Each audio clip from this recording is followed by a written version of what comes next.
Senhoras e senhores, bom dia, boa tarde ou boa noite.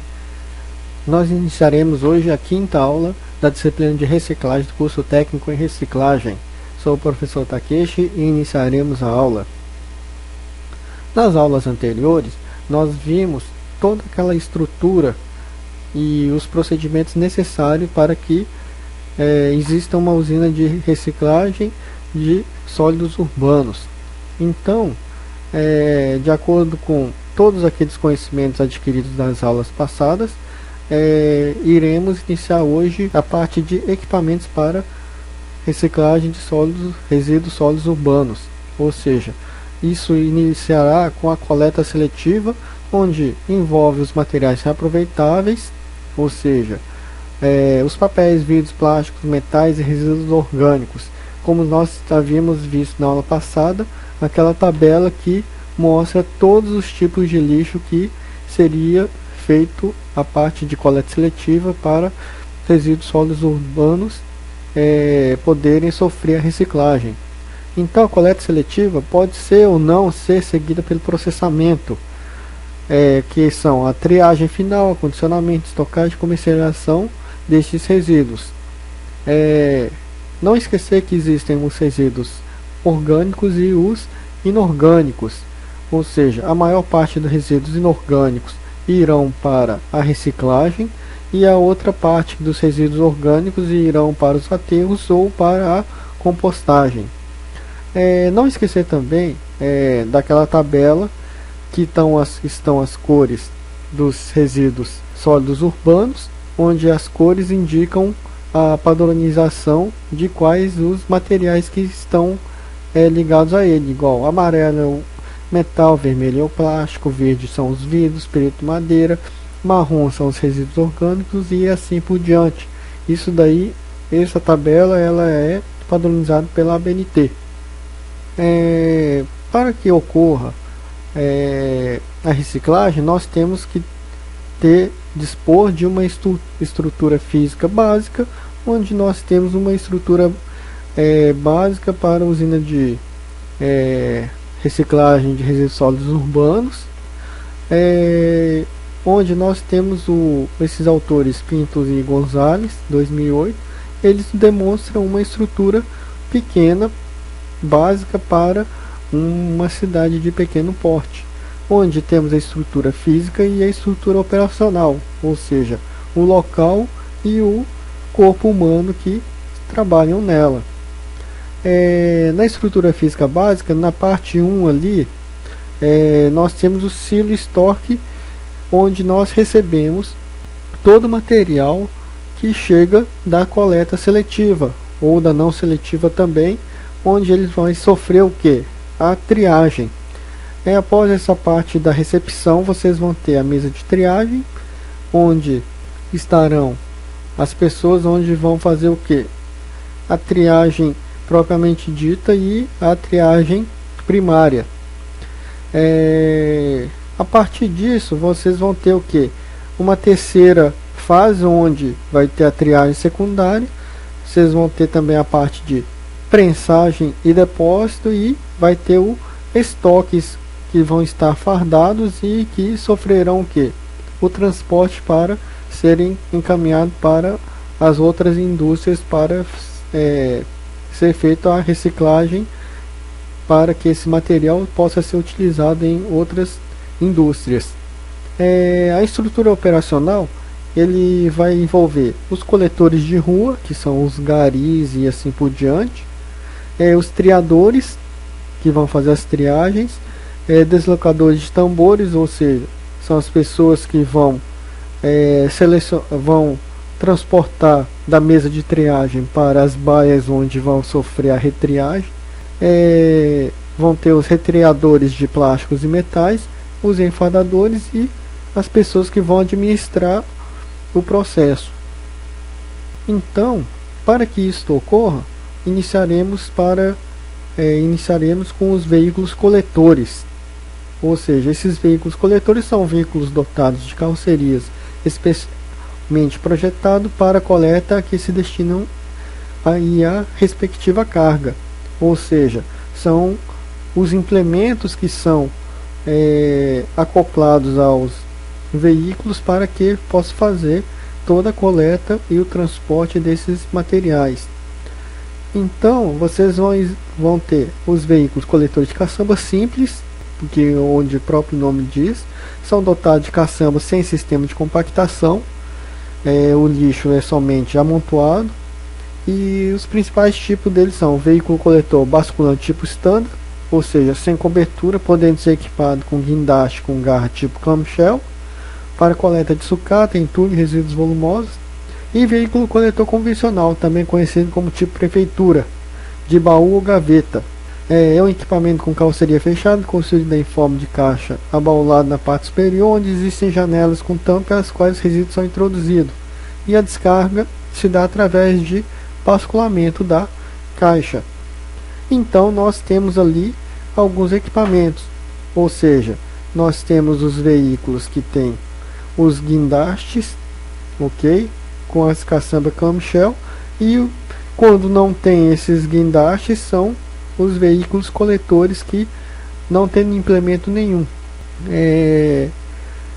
Esses veículos eles são utilizados quando não tem resíduos muito volumosos, tipo esse compactador. Esse compactador eles são utilizados para fazer a compactação, e os que tem os guindastes com as garras tipo clamshell, eles são utilizados para as coisas volumosas que não precisam ser compactadas. Vocês existem também os veículos coletores compactadores, que são os comuns, ou seja, são de carroceria fechada, constituída de dispositivos mecânicos e hidráulicos que possibilitem a distribuição e compressão dos resíduos dentro da carroceria e sua posterior descarga. Então vocês vão ter o tipo de compactação que é contínua e intermitente. A contínua, os resíduos são colocados e eles são compactados sem ter interrupção do trabalho dos colaboradores. Você vai ter a da carga intermitente, que é o processo de transferência e compactação realizada com a interrupção da coleta, ou seja, a pessoa vai ter que aguardar para que seja feito a compactação. Vocês vão ter também quanto ao carregamento, que são carregamento traseiro, lateral ou frontal. Então vocês têm os três equipamentos, que tem o carregamento traseiro, outro lateral e outro frontal, de acordo com o equipamento utilizado. E quando o sistema de descarga, vocês vão ter por ejeção ou por basculamento. A ejeção é feita de um escudo ejetor acionado por um pistão telescópico, ou seja, vai ter um sistema hidráulico que ele só vai empurrar o resíduo para fora. E por basculamento são os equipamentos que fazem o basculamento da caçamba. E nas caçambas compactadoras pode-se acoplar dispositivos hidráulicos para basculamento do container. Então vocês vão ter o que? Uma breve comparação dos veículos coletores.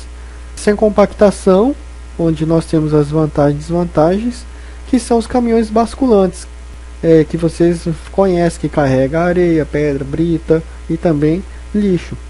Então esses caminhões eles têm vantagem de possibilidade de utilização em serviços em outros municípios, e tem desvantagem do lixo se espalhar pela rua devido à ação do vento.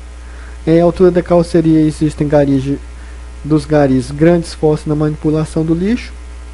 Vocês também têm um caminhão baú ou prefeitura, que o lixo é coletado, pode ser melhor arranjado, evitando que haja visto pelas pessoas ou espalhe pelas ruas. Então vocês vão ter o que? Um caminhão baú vai ser um pouco melhor. Dificulta a colocação no interior da carroceria, como vocês estão vendo nas figuras. Aí vocês vão ter o que? Veículos coletores, ok, com compactação, ou seja, que tem os compactadores. Aí vocês vão ter o que? A vantagens de capacidade de transportar muito lixo. Por compactar, ele vai diminuir o espaço por ele ocupado. Baixa altura de carregamento, ou seja, ele é ergonômico, facilitando o serviço dos coletores. Rapidez na operação de descarga, que os mecanismos de retirada dos resíduos é por ejeção. Eliminação dos inconvenientes sanitários decorrentes da presença de trabalhador arrumando o lixo na carroceria. E você vai ter uma desvantagem, que é o custo de aquisição. Então tem muitos municípios que ainda não tem esse tipo de equipamento, porque a manutenção é mais complicada. Em relação ao custo-benefício, é desfavorável em locais que têm baixa densidade populacional. Nós temos também outros equipamentos que são utilizados na reciclagem, que é a nossa retroescavadeira, onde nós temos uma pá carregadeira e uma escavadeira acoplado no mesmo equipamento. Nós temos também a garra carregadeira, ou seja, nós conhecemos também como grua, e com lâmina para amontoa. Nós também temos a pá carregadeira, que é um equipamento específico para carregar um grande volume, que normalmente, se for um pequeno volume, ele é substituído pela retroescavadeira. E nós temos a empilhadeira para fazer a movimentação dos fardos de recicláveis. Nós temos também o picador hidráulico, ou seja, nós temos esses dentes que rodam, trituram e picam os resíduos para diminuir o seu tamanho. Vocês vão ter o roll-on, roll-off, que são esses equipamentos, esses caminhões que tem os containers que são colocados lixo, e eles são basculantes e também pode ser colocado na superfície e depois recolhido. Temos tombador de container, que eles vão tombar esse container para que os resíduos internos sejam retirados. A partir desse momento nós temos o que? A etapa quase final da parte de reciclagem, que são as prensas enfardadeiras. Então esse sistema ele é mecanizado, porque não é possível ser feito pelos homens. Então nós temos vários tipos de enfardadeira. Nós temos uma enfardadeira manual do lado esquerdo inferior, e nós temos as enfardadeiras de papel, de metais, de sucatas e assim por diante do lado direito. Normalmente eles são equipamentos de grande porte, com ação pneumática e hidráulica e de perigoso manuseio. Então existem treinamentos para que possam ser utilizados esse tipo de equipamentos. Então, gente, foi visto nesta aula o sistema de triagem e equipamentos utilizados em uma unidade de triagem e compostagem de resíduos sólidos urbanos. Então vamos fazer as atividades quiz, e nós temos algumas referências que foi utilizado nessa aula. Muito obrigado e até a próxima.